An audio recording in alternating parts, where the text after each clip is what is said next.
So you can say as an example, this one is an example of off-grid solar power system, which is this one.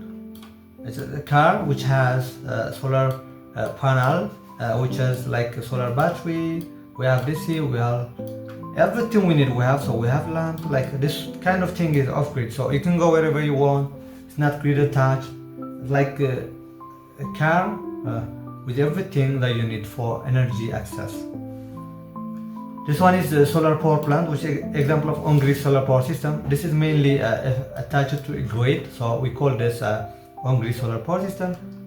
For example, you can take this Ivanpah solar power facility in USA, I think California, which is like, we will say about this, you call it concentrated. So this kind of, we do have also this kind of solar power systems. Okay, so let's see the types of solar energy.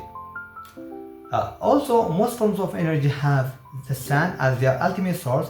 The term solar energy generally used to refer methods of collecting light and turn it. We collect light and we turn it directly into a useful form of energy.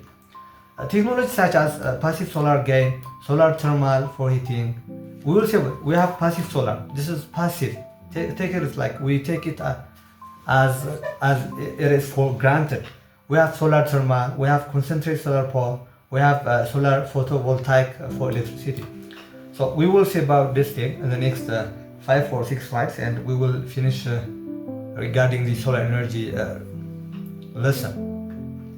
The first one is passive solar gain. This form of energy is often taken for granted, but can contribute to a significant amount of energy demands of well-designed building in the heating season.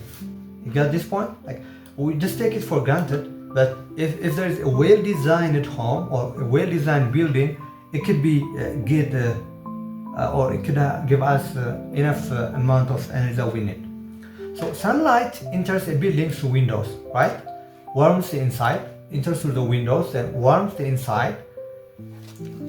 Like, I think this is the data that I take from the UK. So you can take in average house in the UK, passive solar gain contributes 40% of the heating demand, which is too much actually. Like, normally from an energy source that we take for granted, but unintentionally we are gaining an energy. We are heating our room. Even though we don't know that thing. So mainly what we did, like orienting the house so that the more often use rooms face south, mainly larger windows on the south side, smaller on the north. Let's say we don't have summer sun, we don't have winter sun, so we need to create like wider windows in the south side. And the other thing is using building materials that store heat. It's better also to use building materials that store heat, like by adding thermal mass to the house. So mainly this is like kind of it's kind of an architectural work, right? You know, like when an architecture designs a house, you should have to consider this kind of passive solar gain.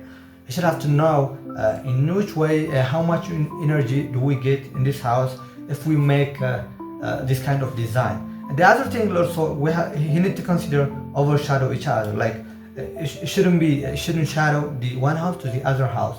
So if that is the case, it could affect the amount of solar that's going to be absorbed, that's going to be into the other house. So you need also to consider the overshadow of between each other. The second one is solar thermal for heating. A solar thermal panel is simply a black surface that absorbs light, heats up, and transfers the heat into working fluid. So it absorbs light, then heats up, and then transfers the heat into a working fluid. This is really interesting actually. So here it can be unglazed or glazed. Glazed panels can be flat, made up of a collection of glass tubes. We all know a lot of glass tubes like this. The working fluid moves the heat to a place where it is useful, perhaps a hot water source. So most of the time, this is stored in a steam form at high temperature.